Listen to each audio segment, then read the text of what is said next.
be the coolest moment of the year. I don't know. This is probably the candidate for the coolest dude moment of the year. That's awesome. What better moment as a Portuguese player or any sports person to even play and just perform in front of Cristiano Ronaldo?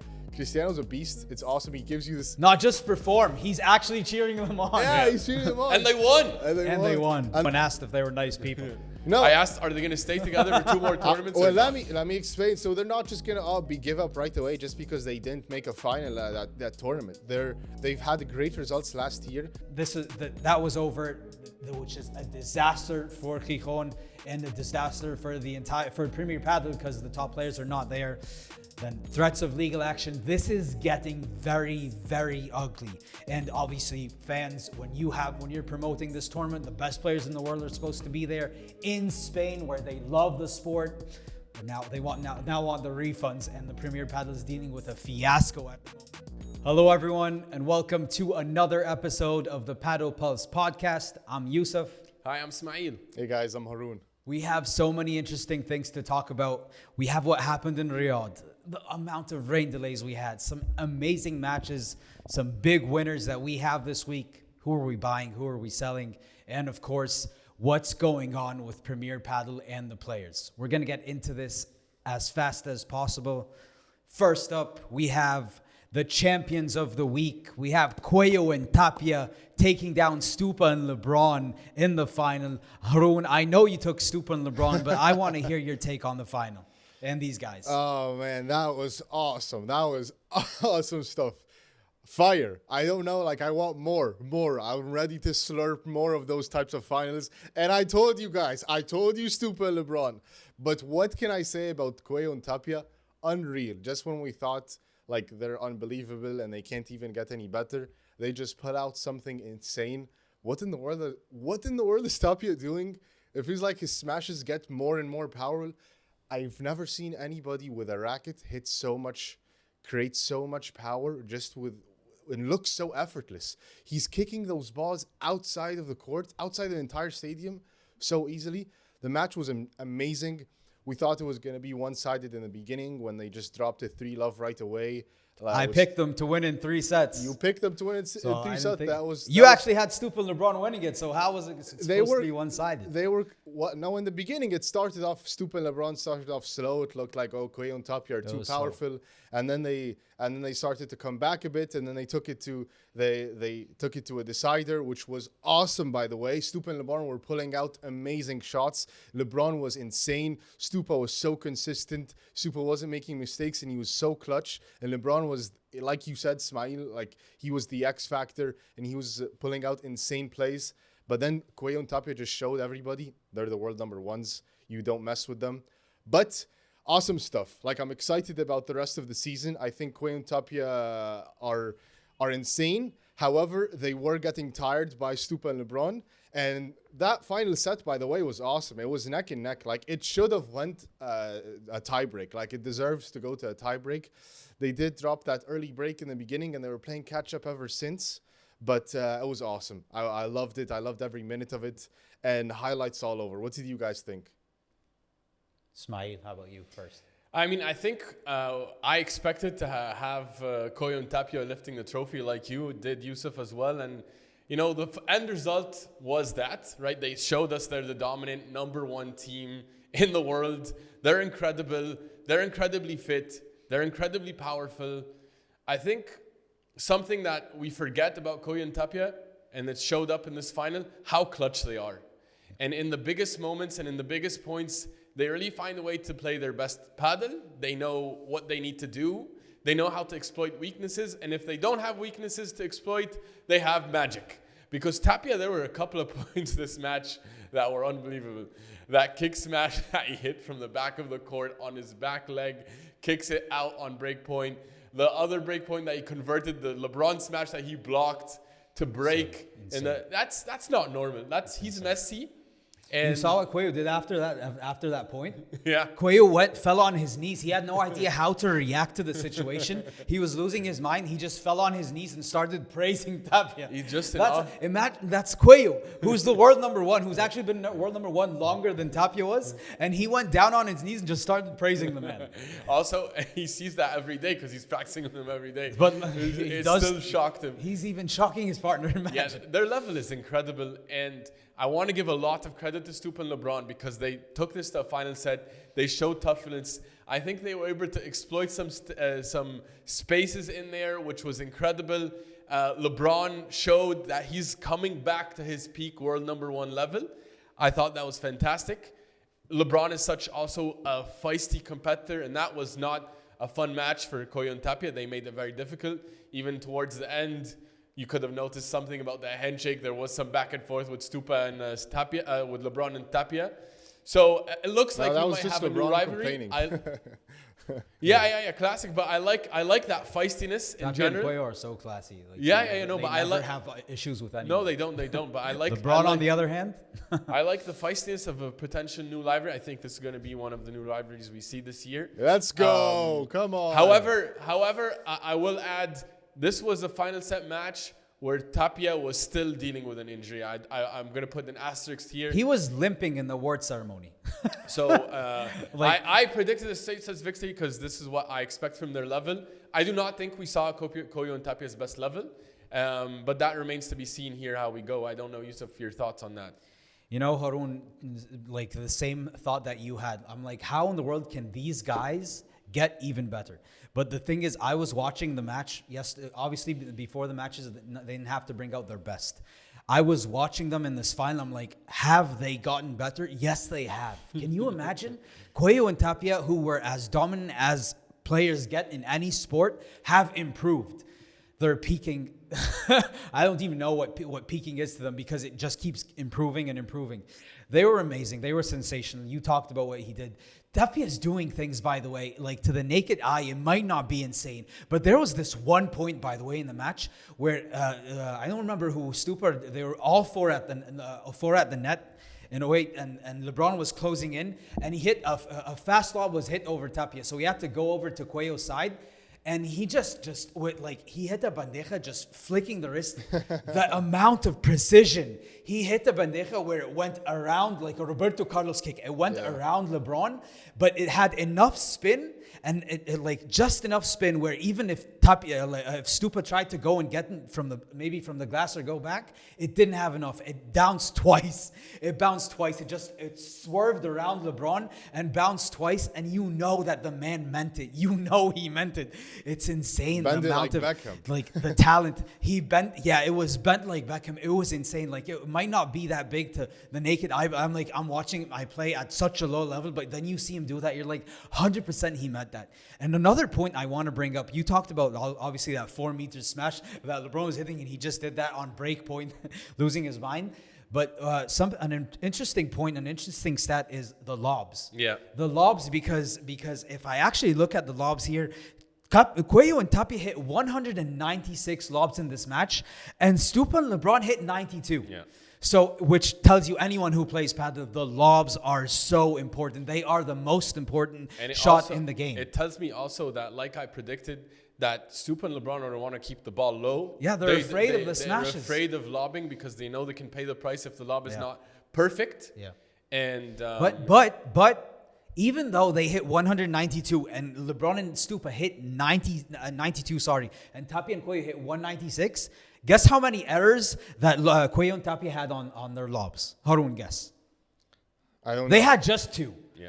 They had just 2. And crazy. Stupa and LeBron, guess how many? They had 11. So they hit like 50% less lobs, but they made how many? Quadruple amount of errors. Yeah. So to anyone who's playing padel, the lobs played a big role in this match. And Coello and Tapia, as much as we see the showmanship and all the amazing shots and the portraits and all these different shots, it came down to lobs and the precision in the lobs and the unforced errors in the lobs. I mean, the unforced errors in the Stupa LeBron lobs are coming because they want really exceptional lobs. It has to be perfect. And if it's not, they're going to pay the price. Exactly. And so sometimes it's going long, sometimes Remember it's, when I was saying you want it where not too close, where they hit the smash, and not too far back, where Coello Tapia, they're going to whip that bajada. They definitely don't want to be playing lobs.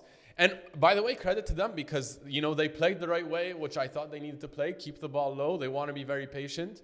And they were, and they took it to final set. I think the conditions were there for them. They deserve the set. Huh? They deserve a set because they are fighters and they're great players in their own right. I thought LeBron played great tactically. They played a good match. They played a good match. And by the way, Spozzoni, credit to you, Ismaeel. He told them, we want to make these points long. Let's make these points as long as possible. So, which includes why they're playing lower probably because they want to just keep the volleys. At least they can return those. Because they know those boys can whack it. Yeah. But they proved again that they were kings. Stupa and LeBron, excited to see how this pair. This is their first tournament. This is the new, but also Chingoto. The new style of play, which is people that are 185 plus, and just both sides, both players can whack it. Both players can play great defense, and both players are insane on the net and pick up anything. That's now they're like the Coello Tapia rule. Everybody's gonna try to duplicate that style. I mean, it started with LeBron Galan, that super aggressive type of play, coming, forcing your way to the net. They set the standard. Coello Tapia just do it at a different level, and also they're maybe. We're going to get into some other interesting teams that have maybe copied this and some teams that maybe have not and need to make some changes. But before we get into that, we need to talk about the champions on the women's side. They are the absolute queens right now. Ari Sanchez and Paula Jose Maria. Again, them right the here. final did not. I have them hung up on my wall right here. The final was not played, but at the end of the day, they remain the queens. Haroon, your thoughts on those two? Beasts. Again, they extend their record to winning the first tournament of the year again. This is now their 4 for 5 winning the first tournament of the year. Paula Jose Maria and Ari Sanchez both are balling with each other. Sad to see that Bea Gonzalez wasn't able to play, but I was feeling sour a bit about that because I picked Geometry and Delphi Brea to win. I obviously don't want to see a player get injured or anything, and you don't want anybody to be harmed. But yeah, I would have wished at least would have then retire during that match, so at least Geometry and Delphi Brea can at least try and beat them. But the Delphi. What do you mean? Ari Sanchez and Paula Jose Maria are beasts. I have them hung up on the wall right here. They're beasts. They deserve it. They're rightful winners and insane. I think they're slept on a bit. Obviously, they're the queens. And maybe I think they might be the best female players of all time. Like, they're on track to be insane. And it's tough to beat them off. They have it locked in for Spain also to win every World Cup from here until they retire. Spain on the women's side, it's stacked. It's unmatched. Stacked. Unmatched. It's stacked. Unmatched. And they're good. They're good. And Claudia Fernandez and Bea Gonzalez are also both Spanish, so they have four of the beasts of the Padel Tour with them on the team. It's crazy. Ismaeel, how about your thoughts? Oh, they're awesome. I picked with my heart because I love Sofia Araujo. But look at their sets: 1 love, 3 1 love, 5. That was their road to the title. Yeah. Awesome. They deserve the win. They're the best. Well, I picked them, and I picked them for a reason because it's there are other fun couples out there like the Gemma Triay and Claudia Fernandez, and then you have the Gemma Triay and Delphi Brea. Old teams, sorry. And you had obviously Bea Gonzalez and Claudia Fernandez this time. So some new teams, but same old. Men's side, women's side, the world number ones are the world number ones, and it was fun to see. And I picked them, and I don't know if anyone can challenge them because when they're at their best, they are unstoppable. So. We'll see in Gijon what happens. We can talk about what happened in Gijon, what's happening with Gijon in a bit. Let's see. You got to wait for that. But they had a dominant run to the title, and they're also very mentally tough pairing. They're so confident, though. They're so confident in themselves. Combine that dominance with their mental toughness is going to be tough to stop them. Yeah, even when Sofia Araujo. But I thought, and I still think Geometry and Delphi Brea are going to beat them. I don't think that's gonna happen. Maybe in a tournament, but we saw with Araujo and Ortega, as I was saying, they tried to make a comeback and they're up 6 on 5-2, and then they make they just like they took their feet off the gas pedal for just maybe a few minutes, and they're like, okay, we need to come back now. Boom, boom, boom, straight sets win. Let's move on. Special team. Yeah. Let's see how it goes from here on out, guys. But in the meantime, let's move on to the biggest winner of the week. 7 Australian Opens, 15 slams. Not too bad. Yousef, take it away. My biggest winners of the week are a team that I am enjoying, and I can't wait to see what they do for the rest. Maybe, I don't know if they stay together for the rest of the season, but Tino Lebac and Juan Teo had an amazing tournament. Awesome. And that team, and I told you guys in the first episode before we started the season, that this is a team I'm looking at because Juan Teo he was a perennial top 10 player, and if he finds his way back to the top, he is going to be, I think, special. And he's had a few bad projects for the past year or more, ever since that Paquito and going to the right side. But he has now next to him Tino Lebac, and Smite, you hinted that this man is a potential top 4 player. So if they're side by side, they had an amazing run. And if you talk about, first of all, they took down my guys who I said, these young guys on the rise. They had Hernandez and Valenzuela. They took them down easily, 6-2, 6-3, and I expected a bigger fight, but I guess they are the team that I expected them to be. And then the next match against Paquito Navarro and Lucas Bergamini, which to me was the most enjoyable match of the tournament. Awesome. It was on the outside court, and it was an absolute blood battle between these two teams, and they take it home in the final set. Clutch 7-6 in the tiebreak. They were down a set and a break. They looked like this wasn't going good, and Tino Lebac was playing some bad paddle. But they found their way back. Lebac found his best level. Teo found his best level, and they come back and they win that match. 7-6, 7-6 in both sets. So you can imagine the confidence boost that gives someone like a Juan Teo to win a big match like that. El Gato. Yeah. So to win 2 tiebreaks. Yeah. Lebac is built for the moment. Lebac is, but please don't sleep on Juan Teo. I know Lebac is built for the moment. I like this pairing. I like them very much. And then they lose a tough 3-set battle to Koki Nieto and Mike Yanguas, which is, it's tough. After something that is as mentally and emotionally exhausting and physically exhausting as that previous match.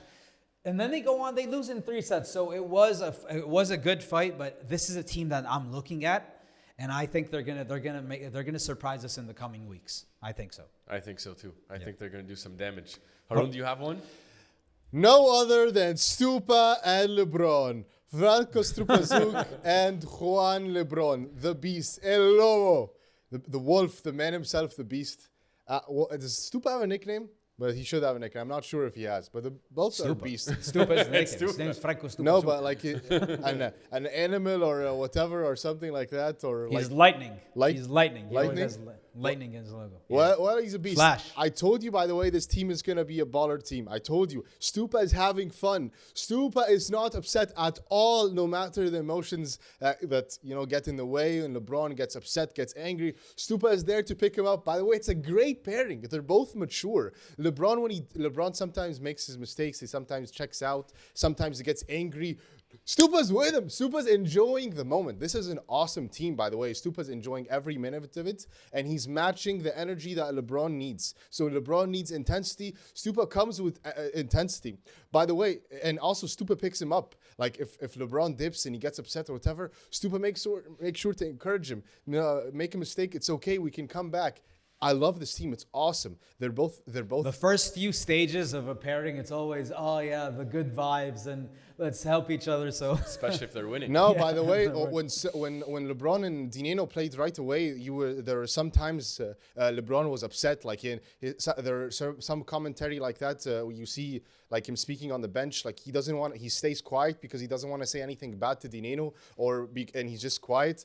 And that was in the beginning, by the way. So LeBron will speak his mind. He's not gonna play lovey-dovey. This is not some young kids. These are both mature, seasoned players that want to win, and they're not gonna chit-chat and beat around the bush. They want to be direct and win. So and I think it's gonna be nice. And I think that also they're winning and they're beating tough teams. They beat Leo Augsburger and Pablo Cardona. Though that's a great win, by the way. And they were pushing Tapia and Coello to the brink. way ahead of where they should be right now. Awesome. There's a lot to improve, by the way. And I think, as I told you, a lot of chit chatter now is happening on Twitter and everything like that. Stupa Lebron. I told you, Stupa Lebron, biggest winner of the week, ballers. Well, nice. You picked the third seed as your biggest winner. Ismaeel, how about you? Yeah, for me, well, I told you guys, this is the most firepower combined in one team in Augsburger and Cardona. And what a tournament that was. What a start. It was an awesome, fantastic start. They had a very challenging run to eventually get to the semis, where they just fell just a bit short. Yeah. And, you know, for such young guys with such an experience in the moment, I mean, I can't say that about Augsburger, who is absolutely World Cup champion. Such a clutch legend already, super young. But I loved what I saw from them. And indeed, they showed us that they are going to whack some balls. There's insane amount of power from both sides, Augsburger and Cardona. I want to just talk about their run real quick. So they took Gonaga and Zapata. They went to final set 6-4. We're like, okay, maybe That's a good team. It's a good team, but maybe they're not as dominant as we think they're going to be. Yeah. And then from there on out, I was just absolutely blown away because they took out Momo, Gonzalez, and Sanz. They took them out 7-6, 6-3. And that's a good, solid season team. That's an amazing That was team. a very Those are impressive two of my win. favorite players. Very fun players. A very impressive win. And then they go on the ultimate challenge, the world number 2s, Galan and Chingotu. And my friends, Augsburger looked like the best player on that court while he was for that match. He did not fear the moment. He had 30 winners, I think. 30 smash winners in that match, I think. And he had much less errors. So I want to talk about that smashes because his smash efficiency in that match, he was 14 of 21. 67% smash efficiency. Galan was 9 for 19. 47% Galan did not have a good match. Galan did not have a good match. Augsburger looked like the better player. He was so confident the whole time. When it went to a final set, I never felt that Augsburger was in doubt. I never felt like he feared the moment. Augsburger, for me, is a man absolutely built for the moment. He showed us in the World Cup. Liebeck is another man built for the moment. These two know they belong. Yeah. And 100% they do. I was blown away by the level. I feel like he's much improved. The consistency is amazing. Defensively, he is very strong. They almost took out Stupa Lebron. Haroon's pairing, they came close because they had match points in that third set. They had two match points in that third set, and they were right there. Yeah. I think, for me, Augsburger had an amazing match. Again, he looked like the best player on that court. Augsburger, when he's like, you don't feel like he feels the pressure. He does not feel the pressure. You know who does feel the pressure? Cardona a little bit. He does. Cardona felt the pressure a little bit. Also, I think there are more clear weaknesses in Cardona's game, especially a bit defensively against LeBron. LeBron kind of exposed him and Stupa in the end. I think those were just some amazing shots from LeBron. They were amazing. It's also hard. Cardona played amazing. I want to take nothing away from him. It was a fantastic level. I just think that Augsburger was the best player I saw throughout the tournament. In every time he stepped on the court, he was the best player in every match. For me, he's now the second best player on the left behind one and only Tapia. I think let's calm down. His level in that match was above Galan. Let's calm down. His level in the tournament was above Galan, in my opinion. Let's calm down here. Let's calm down here. Yeah, true. But I'm saying for this tournament, Augsburger was the best after Tapia for me. And with all due respect to Stupa and Galan, but this tournament, Augsburger was amazing. I'm really excited to see how they move going forward. Looking to see some small improvements in Cardona's game, and as their chemistry improves, they're going to be a monster. I really want to see how they match up against Coello Tapia also, to see when there's that much firepower, how they would handle it. Really exciting for Padel to see that. Remember, Yousef, when we had this 3 to 5 hour argument where we kept on arguing who's going to win the breakup, Liebeck or Augsburger, and who's the better player, who's picking who. Remember? Now, huh? What do you? Yes, believe? I do. Yes, I do. I don't think we can. Yes, I do. Yes, I do. And I'm. You guys have a nice week on your side. But by the way, for you guys do not know, they both picked Augsburger and I picked Liebeck. I said, who who's going to have a better career. And I told them, I think Libak will. And they said they think Augsburger will. That's a conversation for another day. Yeah, but I picked Well, Augsburger. I'm still on the same side. I think Augsburger right now is more ready than Libak, and just because on the left side he's better. Oh my God, I disagree. But that's a conversation for another day. Who's leveling up? Who's leveling up right now? Who is? Anyways, I don't think we need to go through that now. It's not the time for it, but we can save that for another day. For another episode. Yeah. You need to put some respect on Leo Augsburger's name. Yeah, a couple other winners. Yousef, if you want to talk about the women, the biggest winners from the women's side. Well, you have to say it's Bea Gonzalez and Claudia Fernandez, even though they lost. But we need to give them a quick shout out because in that semi-final match, when they were playing against Yema Triay and Delphi Brea, they were down a set and a break. Yeah. And this was an interesting matchup because it's basically two teams that broke up. Yeah. They've teamed up with each other. They just mixed it up. And they're the ones that got broken up with? Or what? How no, I think Bea left Brea. Okay. Brea left Bea. Delphi Brea left Bea Gonzalez. Okay. Both of them left. I don't know. Both of them left. I'm not sure. I know Triay left Claudia because she said she's young and she puts too much pressure on her and she wants to be world number one. She's still young, so maybe that amount of pressure is not good for her. So they decided to split. But they were down a set and a break. They came back. They won the second set, won the match in the end. Apparently, it came at the sacrifice was her body, but they deserve a shout out here. They are going to be an amazing team. They are the biggest winners for me on the women's side. Yeah, well, let me add some here. Just honorable mention. Yeah. The biggest winner of this week is the sport of padel. On one hand, we're gonna get into something where I don't know how padel wins, but maybe. From one side, tell me how. Tell me how though. Well, because we saw Cristiano Ronaldo was in presence at the tournament the whole time. And at the same time, he streamed the semi-final and finals on his YouTube channel. Which is massive. Which is massive for the sport. Massive for the sport. Young, growing sport, to get that type of attention. Yeah. Fantastic. So, really hyped for the future of padel, guys. We should all be excited. Yeah. We're going to get into the future of padel in a bit. But yeah, let's see. Muchas gracias, afición. We can move on. Yeah, let's move on. Okay, guys, moving to an interesting segment we have, which is upset or not an upset. So I want all of you to know, when you sleep tonight, I won because of you. I'm going to tell you guys some upset we had this tournament. It was exciting. And you tell me what you guys think, upset or not an upset, okay? The Deus brothers beating Javi Garcia and Javi Barahona. Ismaeel, what do you think, 100%. Upset or not an upset? Yeah, 100% an upset. That's a good team, and Deus brothers are still rising in the ranking. That's a good upset. Yeah. Well, 1 second. Well, we need to talk. Deus brothers, biggest winners also. Biggest winners. Amazing team. Portugal rising. Haroon, you talked about them, that you're looking for them. That's so this is just a quick shout out to the Deus the brothers, because they were sensational in this tournament, taking it from the qualies all the way to the round of 16. So well deserved. Can't wait to see what they do next. Awesome. I love watching them play. So it's an upset and not an upset for you? Upset. Yeah, upset. Yeah. Okay. Upset. Yeah. Okay. Actually, I don't think it's an upset. I think that they were supposed to win because they were looking great. But how about this one? Augsburger and Cardona beating Momo and Sands. Upset or not an upset? Yeah, I don't think it's an upset because I told you guys I have this awesome pairing together, so much firepower. With all due respect, that's not an upset for me. Yousef? Ranking-wise, you could say, I say not an upset. Not an upset? Wow. No, 100% that's an upset, though. They still, Momo and Sands were supposed to win that. They're the better team. Okay, how about this? Tino Libak and Teo beating Paquito and Bergamini. Upset or not an upset, Ismaeel?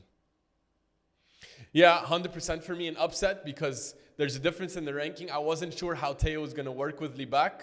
Love it for them. It's definitely an upset still. Yousef? Well, I picked Teo and Libak to win this match before we watched it, so not an upset to me. Nice. Okay, now this one. Josas and Alex Ruiz beating Arroyo and Alonso. Ismaeel?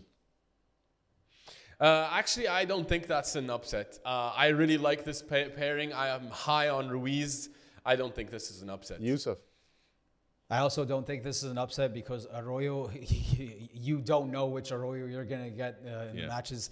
He's Big fluctuating player. so talented, but man, the guy goes everywhere, so not an upset also. Okay, interesting. I think it's a slight upset. It's a slight upset, but not that big though. But yeah, these are all our upsets for the week. It was quite interesting, and it's nice to see that we have more upsets in Padel because that's what creates more storylines and more interesting things to see in Padel. So yeah, awesome stuff. Well, moving on to our next segment, and this is a segment that I think it's the first time we do it, and I'm going to enjoy it, and it is, are you buying or selling this stock? So I'm going to tell you guys a team, and you tell me, are you buying or are you selling? Okay? First off, oh, this is an interesting one. Chingoto and Galen. Ismaeel, are you buying or selling their stock? I'm selling so hard. I'm selling so fast. I'm definitely selling this stock ASAP. Haroon. Wow. Ismaeel just sells everybody. He cuts everybody dry. He doesn't stick with anybody. No. He's an emotional man. Yours. What do you think? No, Chingo Galan is a good team. Chingo Galan are beasts. Chingo Galan. Are you buying or selling the stock? Yeah, Haroon's giving us soliloquies I'm on buying everything. stock. I'm buying stock. Okay. Are you buying or selling? I'm selling that stock. Okay, my there friend. you are. Wow. So I'm you're selling with that me. stock, my friend. I've been telling you since the beginning of the season. I don't think this team is going to last. They reached their ceiling last year. Disrespectful. Moving on. Koki Nieto and Mike Yanguas. Haroon, are you buying or selling? I'm buying stock. Little bit of stock, not too much. Buying some stock. Ismaeel. Yeah, I'm selling some of the stock. I think it's a pure ranking move. I don't think they complement each other. I'm also selling this stock. I don't expect on. this team. But it's pure ranking. Like I don't know what they expect. I don't understand this team up. I do not understand it. Maybe they need to tell us. I do. It's ranking. Yeah, But it's a temporary move. That's Everybody it. knows it's temporary, but it's just. But Yeah, it's but good. how can you make a temporary move in the offseason? I don't think so. Well, then next up, we have Martin Dineno and Javi Garrido. Ismaeel, are you buying or selling? I'm buying. I like this team. I think they complement each other. I think Dineno's a very high-level player, and Garrido's going to match it. Buying. Haroon. Yeah, buying stock. It's safe. They're gonna make some good runs, but they're not gonna be so crazy. I'm buying some stock. Some stock. I'm loving this team, buying that stock. Yeah, nice. Next up, I talked about these guys, Juan Teo and Tino Libac. Haroon, are you buying or selling? I'm buying stock. I think this is gonna be the resurgence for Teo, and Libac is gonna create a new version of Teo that we're gonna see. I'm buying stock from them. Ismaeel. Buying a lot of the stock, baby. I'm all in on Libac. Yeah, I'm also buying. This is one of my favorite teams of the season. Then how about we just talked about Chozas and Ruiz, buying or selling? I am 100% buying. Big fan of Ruiz. Lot of firepower. He wants to get back to the top. Buying. Ismaeel. Haroon. I'm selling. It's not that crazy of a team. Selling some stock.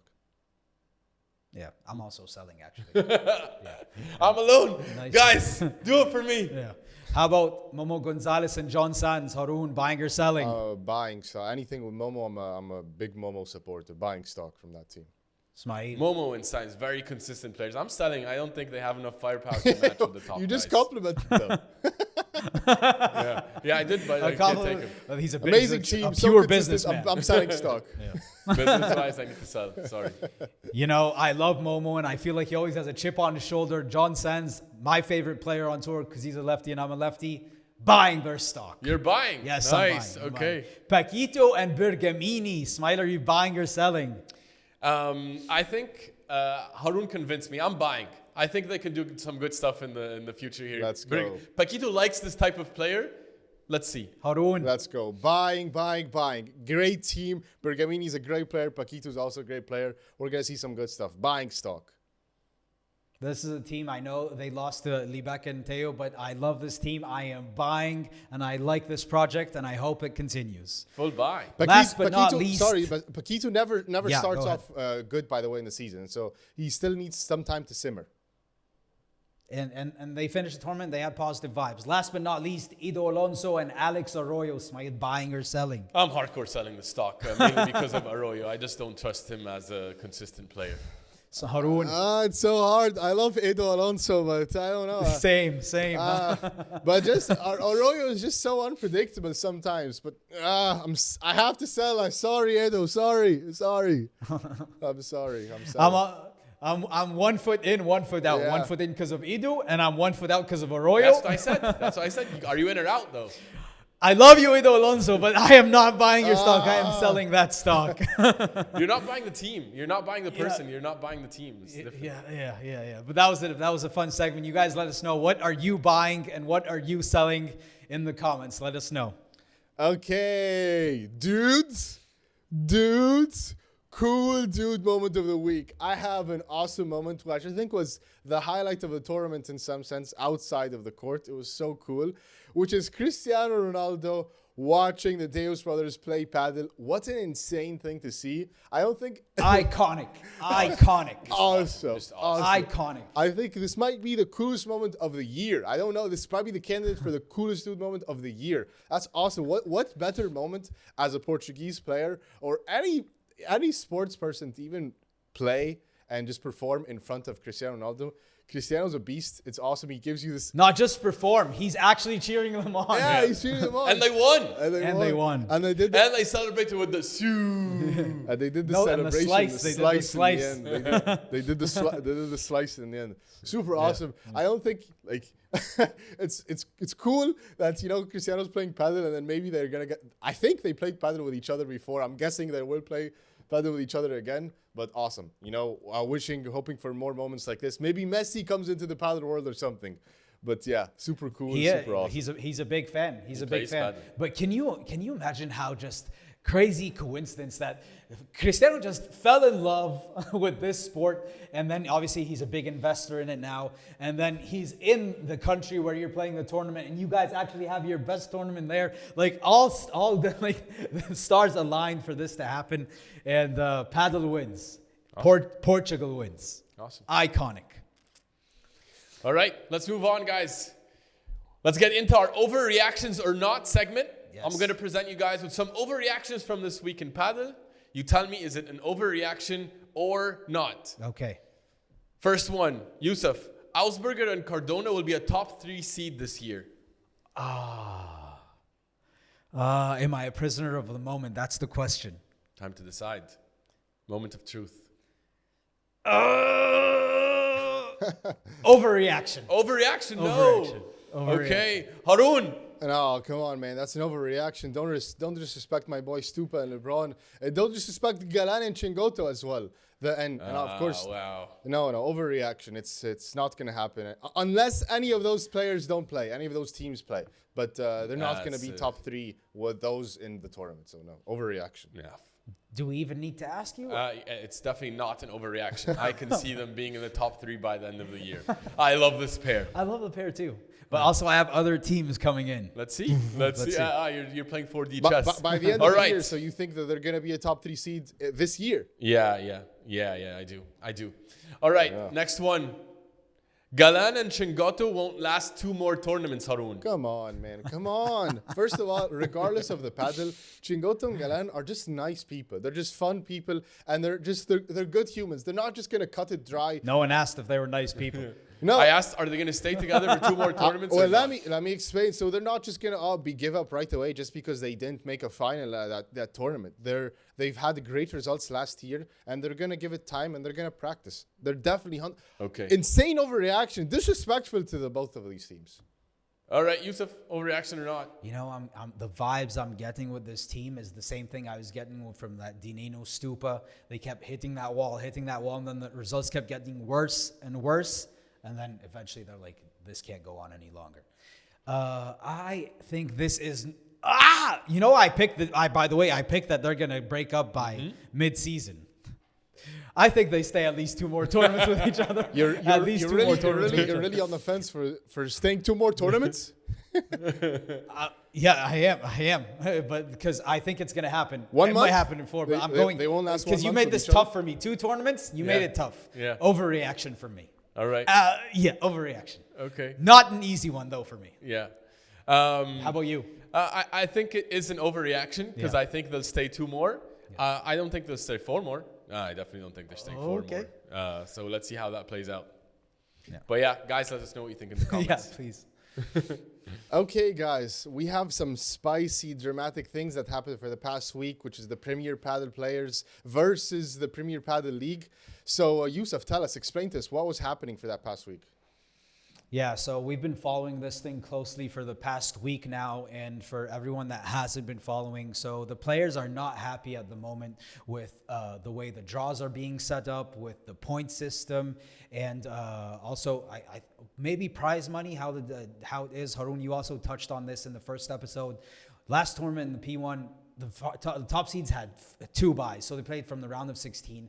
So less players get the chance to play these tournaments, and obviously you have paddle's not that big of a sport yet, so not that many people make that much money. So everyone needs to eat, and at the moment, not everyone's eating. So the players decide in the beginning, okay, so we have these amendments that we want, and the Premier Padel they did not budge, and they didn't do anything about that.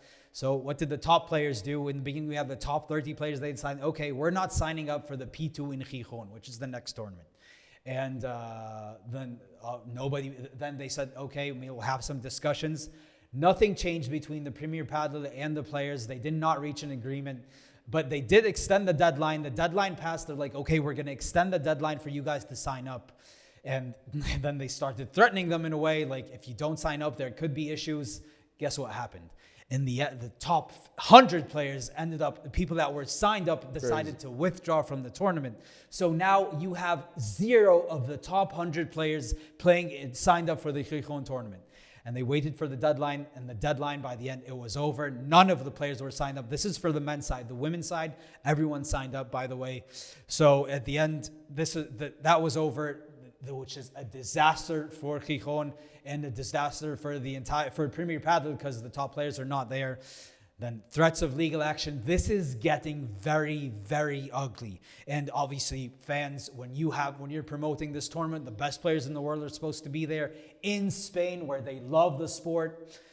They want the refunds, and the Premier Padel is dealing with a fiasco at the moment. And then add on to that the city of Gijon, which put money into it, they said 50% of the sponsorships that we planned on getting for this, we're going to cut this. And by the way, next year we might not even host this tournament. So if you're a new sport, and if you're looking for people to host tournaments, and having a city in Spain not telling you, actually we might cut the ties completely, which is also a big issue. So this is where we're at the moment. The future of Padel is holding on, by the way, by a string. A conclusion needs to be reached. They need to, I don't know, the players do believe they have the power. Premier Padel clearly believes that they have the power. We're in a standoff right now. We're playing who's chicken. And who loses? Padel loses, fans lose, and it's a very, very messy situation at the moment. I do not know where you go from here, but we have to wait and see. But at the moment, Padel is in a very, very tough place. Yeah, Padel as a sport was growing really aggressively, and they approached it in that way, which, we were very excited about, but it looks like it grew a little bit too fast, too soon. And they relocated a lot of tournaments from the World Padel Tour away from Spain and Argentina and places where there was big love for Padel outside of that. And so it's kind of the consequences for that, unfortunately.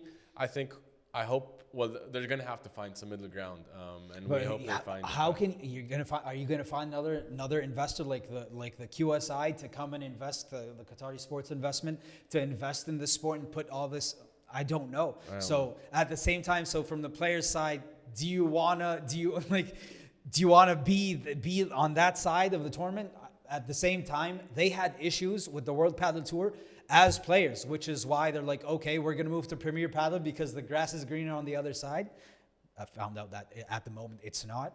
But so I don't know how this goes. Haroon, what do you think? You should just pay them. Just pay them more money and invest in the Padel. Padel is growing. Everybody in the world wants to play Padel. But also it's the draws and the points, and they're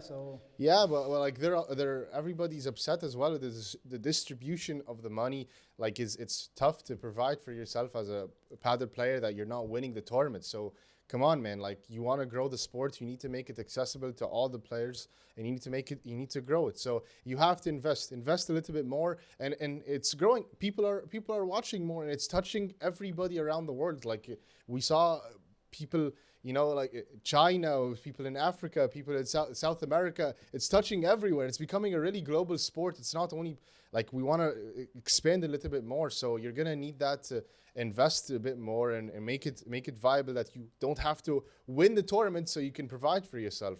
And Galan, by the way, said that in an interview that he did. He said that without the sponsors, it's really tough. So, and not everybody's going to be able to get sponsors. So, yeah, they're going to need to really do something about that. And ultimately, everybody's going to lose if they don't. Yeah, I want to see how it moves forward. Yeah, I agree with that. I think they should pay the players. You know, it's better, like, that type of investment will pay off. And just one last thing. Sorry to cut you off, but just before, because I don't want to forget this, but power to the players for sticking together. I love it. Yeah, it's nice to see. Yeah, so not only the top guys, 100. Can you imagine 100 people agreeing on doing something? Yeah. So that's a sign of something. So if these 100 people want something and they are on the same page, which means you're not having issues with, they see yes, they see no. They're all on the same page. And also it starts at the top of the chain. So these top guys who are willing to stick up for the bottom guys. Exactly. It's nice to see. Also, it's an issue with tennis, but tennis distribution of money is better. So Padel's going to need to fix that. Djokovic always talking about how we need to pay people more. Yeah, so that's I think that would be the wise move to fix it. Yeah. We'll update this probably next week, see what happens there. But Gijon is happening. The top players on the women's side are there. And guess who's top seed on the men's side? Yeah. Tolito Aguirre. Trick shot king. So, and maybe it's a chance for other players to rise up in the rankings from other countries, from Netherlands. We have, I think the third seed is Yousef Hassem. He's an Egyptian. He's fourth seed. So maybe we see some of these lower ranked guys get their chance, pounce on the moment to go up the rankings. Yeah, from that point of view, it's going to be fun to watch. Yeah, I guess. All right, guys. Well, we like to keep you posted. We like to stay honest on where we were right and where we were wrong. Yes. Well, where we were right, Yousef, both me and you had Coello Tapia winning this tournament. We were correct on that. Please add. Well, you and Haroon also correctly picked the semis. Yes. So you did a good job on that. And you picked this final set score, right? You had them winning in 2 sets, so well done on that. 3 sets. Yeah, 3 sets, sorry. So well done on that. You also, on the women's side, you picked Ari and Paula, so congrats to you. I know my paddle, huh? Well done on your paddle picks. Well done. Where we were wrong, well, I was wrong. Haroon was first wrong, because Haroon had Stupa Lebron over. I wasn't first wrong. You were first wrong. You picked Marta Ortega. It was a bit of a reach. Marta Ortega lost first, by the way, not mine. Your pick lost first. Well, you were also wrong with the women's side as well, so you don't get wrong is wrong. You're wrong as well, you brother. said I was wrong first. You were wrong first. You were wrong because you had Stupa Lebron on the men. You were wrong, brother. You can't beat around the bush. I had Karlsburger. To be fair to everyone, Karlsburger. I had Karlsburger beating Stupa Lebron. Oh, you call him Karlsburger? Yeah. We need to think of a new name. We need to think of a nickname. I don't know if I like it. I had that. That was the only place where I was wrong from the men's side, though. Haroon, you were off on all your offer on your picks. I wasn't off. I'd love to see it. You were off on your picks, brother. It's okay. 3 games away. You can make up for it in the next weeks. You can make up for it in the next weeks. 3 games away from both of you crying. I would have got. Yeah, that's okay, brother. You were wrong, brother. That's all right. Enjoy. In any case, guys, that wraps up the show. Thank you for following. Let us know what you think about our picks and our takes in the comments. And don't forget to subscribe so you can get your weekly paddle updates from the Premier Padel world here. See you next week. Vamos, vamos, vamos!